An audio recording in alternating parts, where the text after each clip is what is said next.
Bueno, muy bien. Eh, Alumnos queridos, esta es ya la tercera intervención que hacemos por este medio. Espero que todos se estén cuidando.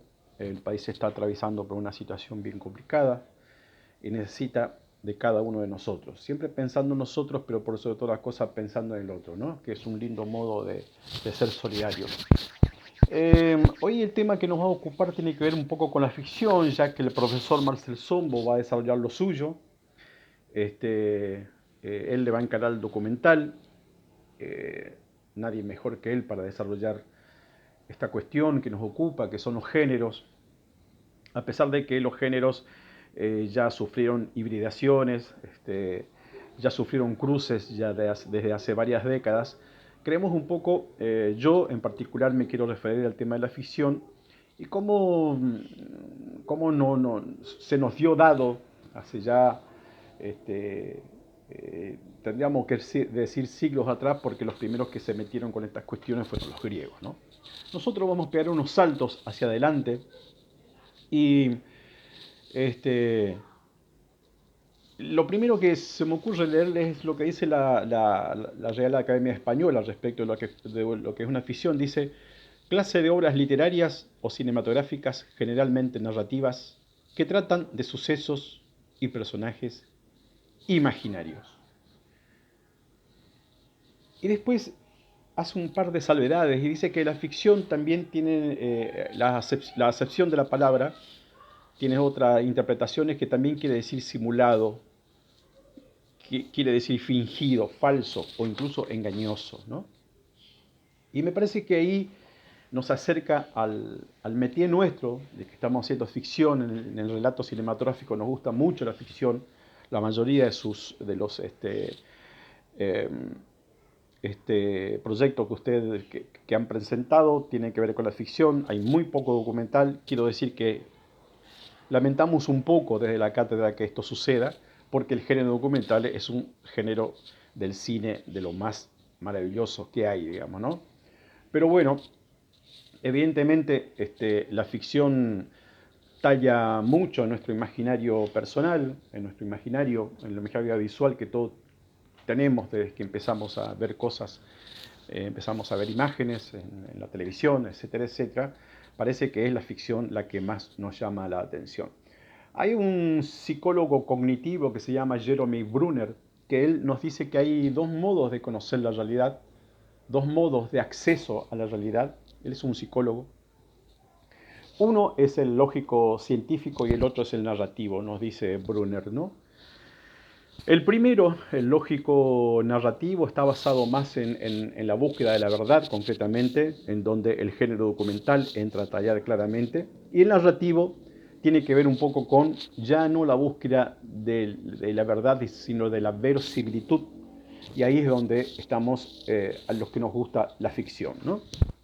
Entonces, esto nos lleva casi de inmediato a una suerte de tensión, de sutil tensión desde el arranque que tiene que ver la ficción. Aquí estamos hablando de literatura, ¿no? Pero hay que tener en cuenta que el cine este, es hijo de muchas cosas.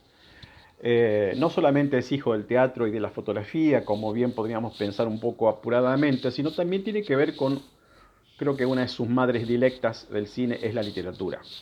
Así que nosotros vamos a recorrer ese camino de la literatura y lo vamos a ir linkeando rápidamente al relato cinematográfico como tal. Pero es la literatura la que entra a tallar en esta cuestión de la ficción y cómo el relato cinematográfico toma de la ficción esas herramientas y se despliega. La ficción siempre ha tenido una cuestión muy fuerte con lo real, ¿no? La ficción son relatos de hechos que son imaginarios, y el documental son relatos de hechos concretos, reales, ¿no? En una parte, en la ficción aparecen en la literatura los cuentos, las novelas, los mitos, las leyendas, y entre los relatos de los hechos reales dentro del lenguaje literario están lo que podríamos llamar la biografía, las crónicas periodísticas, la historia, la historiografía, etcétera, ¿no? Y en el medio hay un género híbrido, rápidamente ese género híbrido apareció, que se llamó la no ficción, que también en literatura aparece en los Estados Unidos a partir de un libro de Truman Capote que se llamó A Sangre Fría, que es una investigación periodística que él hace, pero la noveliza, ¿no? En el cine también aparece eso, ¿no? Hay una hibridación muy fuerte entre ficción y documental. Cada una se influye mutuamente. Entonces acá aparece la primera tensión muy fuerte. El cine ficción trabaja con la verdad o trabaja con la mentira. Básicamente, esa es la pregunta que nos hacemos, ¿no? Acuérdense que una de las acepciones de la palabra ficción tiene que ver con lo fingido, con lo engañoso.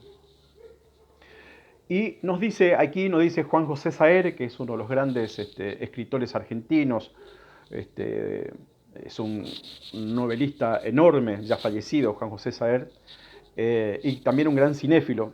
Él nos dice que, a propósito de esta etapa en la que ustedes están atravesando, que es la de escribir el storyline y empezar a escribir la sinopsis, y esa sinopsis seguramente se va a reescribir una y otra vez hasta que ustedes estén convencidos del rumbo que van a tomar para contar esa historia, ¿no? Juan José Saer nos dice que no se le exige a un cuento, a una novela, a una película de ficción, una verificación de datos, no se recurre a la realidad para constatar si lo que se narra es o no verdadero, pero que nadie se confunda, la advertencia que nos lanza Juan José Saer, nadie se confunda. No se escriben ni se filman ficciones para eludir por inmadurez o irresponsabilidad los rigores que exige el tratamiento de la verdad. La ficción no vuelve la espalda a la realidad, todo lo contrario, se sumerge en ella, la hace más compleja. La ficción nunca renuncia a la verdad. Y aquí está Juan José Saer, digamos, tratando de mediar entre esta cuestión de cuál es la relación que existe entre la ficción y la realidad. Y nos dice claramente que la ficción no renuncia a la realidad, sino que se sumerge en ella, la complejiza. Nosotros podemos decir que nosotros, cuando escribimos ficción, se ve claramente en las intenciones de alguno de ustedes cuando escriben la sinopsis, es para tratar de comprender, entre otras cosas, lo inexplicable. Tal vez nosotros hacemos ficción para hacernos preguntas, para ir por respuestas posibles, y posiblemente ese camino también sea inútil. Nosotros hacemos ficción porque tenemos que crear una ilusión, ¿no? Siempre tenemos que crear una ilusión en el otro, en el espectador. El gran aliado de los que hacemos ficción es el espectador. Sin el espectador no tenemos el interlocutor mínimo y necesario para nosotros construir nuestros relatos ficcionales. Este maravilloso encuentro entre el espectador y yo que estoy tratando de convencerlo de algo que no tiene por qué ser real, pero tengo que tener recursos para ganar su atención. Esto nos lleva de inmediato a la segunda parte de este encuentro con ustedes por este medio, que se llama, o lo que llamó Umberto Eco, un gran semiólogo italiano, un lingüista italiano, Umberto Eco, que él llamó el pacto ficcional. Ahí entramos a la segunda parte. Lo que nos cuenta Umberto Eco en esto que él denomina el pacto ficcional, o también otros llaman la suspensión de la incredulidad, es una suerte de acuerdo que existe entre el espectador y el director o el guionista, entre el narrador cinematográfico y el potencial espectador. En ese pacto tácito que existe, estamos hablando de ficción, en donde la realidad está en juego. En ese pacto, digo, el director, el narrador cinematográfico, finge decir la verdad y el espectador también finge que le están contando la verdad. O sea, el espectador no pone en cuestión lo que está diciendo el director o qué le está proponiendo la película, ¿no? Desde el momento en que nosotros nos sentamos en una sala oscura, con butacas, acompañado de gente o no, cuando yo incluso ya pago la entrada, ingreso a la sala cinematográfica, ya estoy estableciendo un pacto tácito, un acuerdo entre lo que me propone la película, el director de la película, entre la historia que me van a contar y yo. Hay una suerte de doble fingimiento entre uno y otro. Esa es la razón, este pacto ficcional al que se refiere Umberto Eco, es lo que hace que cuando uno vaya a ver una película de dinosaurios, no se ponga a decir, no, no puede ser que existan estos dinosaurios, porque no hay más dinosaurios, imposible que suceda eso. No es así. Uno va y ya establece y dice, sí, yo le voy a creer al director lo que me está contando. Los dos están fingiendo, dice. Y yo estoy recomendando por esta vez dos largometrajes.